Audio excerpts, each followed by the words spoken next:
మాజీ ఎమ్మెల్సీ కొండ మురళీధర్రావు ఆదేశాల మేరకు గోపాల నవీన్ రాజు లారీ అసోసియేషన్ అభివృద్ధి కొరకు లారీ యజమానులకు అందరినీ ఒక తాటి మీదికి తీసుకొచ్చారని వరంగల్ జిల్లా లారీ ఓనర్స్ అసోసియేషన్ అధ్యక్షులు భూపాల్ అన్నారు. ఈ మేరకు మీడియా సమావేశంలో మాట్లాడుతూ తమ సమస్యలను తీర్చిదిద్దుతున్న సమయంలో లోకల్ లారీ అసోసియేషన్ మాజీ అధ్యక్ష కార్యదర్శి ఫిరోజ్ అస్మద్ అలీ అనే వ్యక్తులు రాష్ట్ర కాంగ్రెస్ నాయకులు గోపాల్ నవీన్ రాజ్పై దుష్ప్రచారానికి పూనుకుంటున్నారని మండిపడ్డారు. అలాంటి అసత్య ఆరోపణలో నిజం లేదని ఆయన పేర్కొన్నారు. జిల్లా లారీ ఓనర్స్ అసోసియేషన్ అధ్యక్షుడిని, తెలంగాణ రాష్ట్ర కోశాధికారిని వేముల భూపాల్. ఈరోజు ఏదైతే ఫర్టిలైజేషన్ పునాదిగా కిరాయిలు పెంచడానికి మూల కారణం అమరనాథ్ దీక్ష చేసి తెలంగాణ రాష్ట్ర వ్యాప్తంగా మొదటిసారిగా లారీ యజమానుల గురించి నేను అమరనాథ్ దీక్ష చేసి పెద్ద ఎత్తున కిరాయిలు పెంచి ఇలా వందలాది కుటుంబాలు బతకడానికి మేమందరం కూడా ఏకతాటిపై ఉండి ఆ రోజు కష్టపడడానికి ఈరోజు ఈ గొడవలు కిరాయిలు పెంచినందుకు ఇవన్నీ కూడా జరుగుతున్నాయి. ముఖ్యంగా ఇదే మా పాదయార్డ్, ఇది ఎన్మల మార్కెట్ దగ్గర.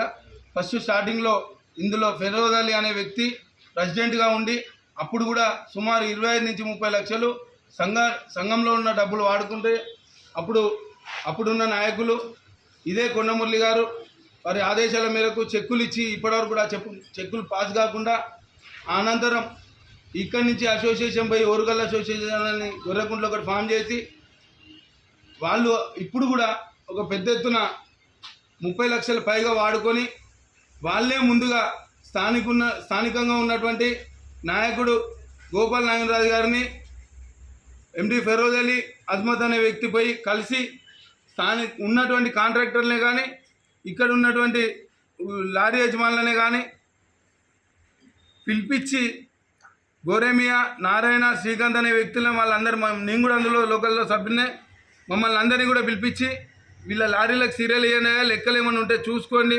చూసుకొని లెక్కల్ని తేల్చుకోండి. అనంతరం ఆయన పిలిపించి అందరినీ గోపాడి లెక్కలు తేల్చిన అనంతరం డబ్బులు ఇవ్వాలి, డబ్బులు ఇస్తేనే సీరియల్ ఇవ్వాలని చెప్పేసి లారీ యజమానులు అందరిపై కూడా అప్పుడు మినిట్స్ బుక్లో రాసి వాళ్ళ లారీలు పక్కకు పెట్టడం జరిగింది. కొంతమంది లారీ యజమానులు 8 నుంచి 10 మంది 40,000 నుంచి ₹1,00,000 తీసుకున్న వాళ్ళందరూ కూడా డబ్బులు ఇచ్చి యథావిధిగా వాళ్ళ లారీల్ని సీరియల్ విధానంలో పెట్టి జీవనోపాధి కొనసాగిస్తున్నారు. కేవలం వీళ్ళ సొంత సలాభాల గురించే ఇవాళ స్థానికంగా ఉన్నటువంటి ఈరోజు ఏదైతే వాయిస్ రికార్డు బయటికి వెళ్ళిందో కాంగ్రెస్ నాయకులది, నవీన్ గారిది, ఆ వాయిస్ రికార్డు గతంలో 5 నెలల కింద 4 నుంచి 5 నెలల రంజాన్ మాసంలో అప్పుడు లారీ యజమానులని, కాంట్రాక్టర్లని ఇదే విధంగా ఇబ్బంది పెడుతూ రైతులకి వెళ్ళవలసిన యూరియాని ఆపుకుంటూ దౌర్జన్యాల పాల్పడితే అప్పుడు ఆయన మాట్లాడడం జరిగింది. అనంతరం ఈయన పైసలు తెల్లడం జరిగింది. అప్పటి నుంచి ఇప్పటివరకు మళ్ళీ లేదు. మళ్ళీ